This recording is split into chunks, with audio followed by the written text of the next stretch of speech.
Corrigan, exceptional performance in the semifinals of the Steeplechase. You've had the opportunity to be at a championship level, already. How significant, how meaningful is this? It's super big. This is my first national meet that I've been able to at least attend, much less qualify for in track. So it's a big deal for me.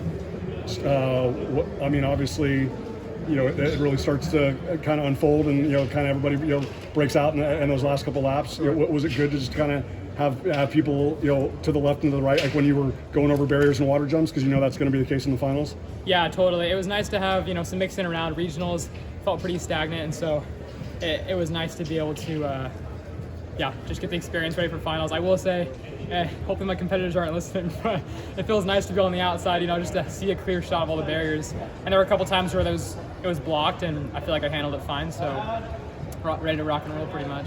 What were your expectations coming into this meet for yourself? For myself, just to advance, whatever that meant. If the race went out and I was feeling good about where I was, and the race broke open, and there was a pack of 5, I told myself I'd relax. But looking up at the Jumbotron was helpful, and I couldn't help but think, this might be a close race just because of how many people there were still with 1,000 meters, 800, 600 to go. So I realized that with about 400 to go, I needed to make a significant move to at least secure my spot and be okay, instead of tempting fate there. And was last year your first year steepling, or did you steeple in high school? No, I was terrified of hurdles in high school. I told myself I'd never be a hurdler.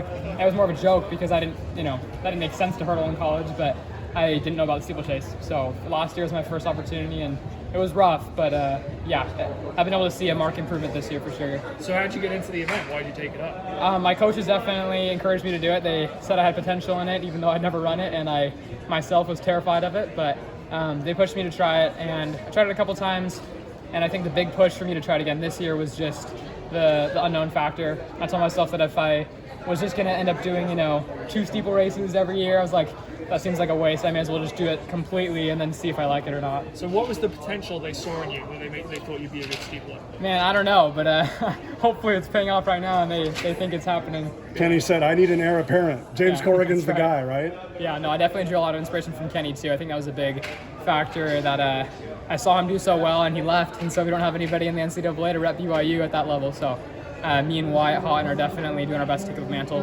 Does he practice or train with you guys at all? Kenny? Yeah. Same with some of the other pros that train under Ed still. He'll show up to practice. I'll see him in the locker room and get a chance to talk with him every now and then. Actually, right before we left, I got to work out with him, and it was really special. How'd that go? Were you hanging with him or what? He's crazy. It's always humbling. I always think I'm hot stuff, and then the moment I get in a workout, I'm right behind him. If I were to go like this, you couldn't tell he was jumping over hurdles. So he's awesome. What level of confidence does it give you in, going into the finals, in the heats, running a PB, and winning such a competitive heat? Yeah, it gives me a ton of confidence. I'm not gonna lie.